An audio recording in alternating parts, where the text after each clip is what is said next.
আজারবাইজানের পর এবার দক্ষিণ কোরিয়াতেও বিমান বিধ্বস্ত হয়েছে।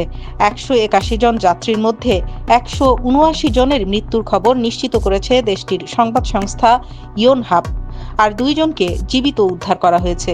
দুর্ঘটনার কারণ এখনো জানা যায়নি, তবে ব্ল্যাক বক্স উদ্ধারের চেষ্টা চলছে। দক্ষিণ কোরিয়ার মুয়ান আন্তর্জাতিক বিমানবন্দরে অবতরণের সময় মর্মান্তিকভাবে বিধ্বস্ত হয় জেজু এয়ারের যাত্রীবাহী বিমানটি। 181 জন আরোহী নিয়ে থাইল্যান্ডের ব্যাংকক থেকে ফিরছিল ফ্লাইটটি। বিমানটি রানওয়ে থেকে ছিটকে গিয়ে একটি দেয়ালের সঙ্গে ধাক্কা খেলে এতে আগুন ধরে যায়। সামাজিক যোগাযোগ মাধ্যমে প্রকাশিত ভিডিওটিতে দেখা যায় বিমানটি রানওয়ে থেকে ছিটকে গিয়ে দেয়ালে আছড়ে পড়েছে।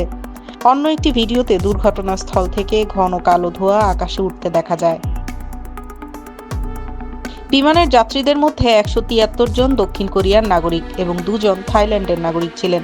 দুর্ঘটনার পর সেখানে ফায়ার সার্ভিসের 80 জন এবং 30টিরও বেশি দমকল গাড়ি মোতায়েন করা হয়। উড়োজাহাজটি কেন দুর্ঘটনায় পড়ল বা কেন রানওয়ে থেকে ছিটকে গেল তা এখনও জানা যায়নি। তবে স্থানীয় গণমাধ্যম জানিয়েছে বিমানের প্রপেলারে পাখি আটকে গিয়ে এই দুর্ঘটনা ঘটতে পারে। তবে দুর্ঘটনার কারণ জানতে বিমানটির ব্ল্যাক বক্স উদ্ধারের চেষ্টা করছেন উদ্ধারকারীরা। জেজু এয়ার এক বিবৃতিতে এই দুর্ঘটনার জন্য দুঃখ প্রকাশ করেছে। যারা ক্ষতিগ্রস্ত হয়েছেন তাদের সবার কাছে ক্ষমা চেয়েছে প্রতিষ্ঠানটি। এদিকে আজারবাইজান এয়ারলাইন্সের উড়োজাহাজ বিধ্বস্ত হওয়ার জন্য রাশিয়াকেই দায়ী করছে যুক্তরাষ্ট্র। এ বিষয়ে প্রাথমিক ইঙ্গিত পাওয়া গেছে বলেও জানিয়েছেন হোয়াইট হাউসের মুখপাত্র জন কির্বি। তবে এই প্রাথমিক ইঙ্গিত নিয়ে বিস্তারিত কোনো তথ্য না দিয়ে তিনি উড়োজাহাজটি বিধ্বস্ত হবার কারণ খুঁজে বের করতে তদন্তে সহায়তা করার প্রস্তাব দিয়েছে। বিধ্বস্ত উড়োজাহাজের যেসব ছবি ব্যাপকভাবে ছড়িয়ে পড়েছে তার বাইরেও কিছু ইঙ্গিত দেখতে পেয়েছে যুক্তরাষ্ট্র। এছাড়া বিমানটি রাশিয়ার এয়ার ডিফেন্সের সিস্টেমের গুলির শিকার হয়েছে বলে মনে করেন তারা। তবে উড়োজাহাজটি বিধ্বস্ত হওয়ার পেছনে রাশিয়ার দায় আছে কিনা তা নিয়ে মন্তব্য করতে রাজি হয়নি ক্রেমলিন।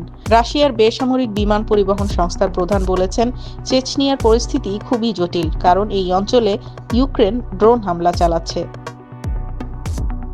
এদিকে আজারবাইজানের যাত্রীবাহী উড়োজাহাজ বিধ্বস্তের ঘটনায় দেশটির প্রেসিডেন্টের কাছে ক্ষমা চেয়েছেন রাশিয়ার প্রেসিডেন্ট ভ্লাদিমির পুতিন। তবে এই ঘটনায় রাশিয়ার ভূমিকা নিয়ে কোনো মন্তব্য করেননি তিনি। পুতিন বলেন, রাশিয়ার আকাশ প্রতিরক্ষা ব্যবস্থা ব্যবহার করে ইউক্রেনের ড্রোন প্রতিহত করার সময় মর্মান্তিক এই ঘটনা ঘটে। এছাড়া বিভিন্ন খবরে বলা হয়েছে সেদিন উড়োজাহাজটি চেচনিয়ায় অবতরণের চেষ্টার সময় রাশিয়ার আকাশ প্রতিরক্ষা ব্যবস্থার হামলার শিকার হয়। তখন উড়োজাহাজটি দিক পরিবর্তন করে কাস্পিয়ান সাগর পার হয়ে আসে। গত 25 ডিসেম্বর কাজাখস্তানের আক্তাউ শহরের কাছে আজারবাইজান এয়ারলাইন্সের একটি উড়োজাহাজ বিধ্বস্ত হয়। এটি আজারবাইজানের রাজধানী বাকু থেকে রাশিয়ার চেচনিয়ায় গ্রোজনি শহরের উদ্দেশ্যে যাচ্ছিল। এই ঘটনায় 38 জন নিহত হন।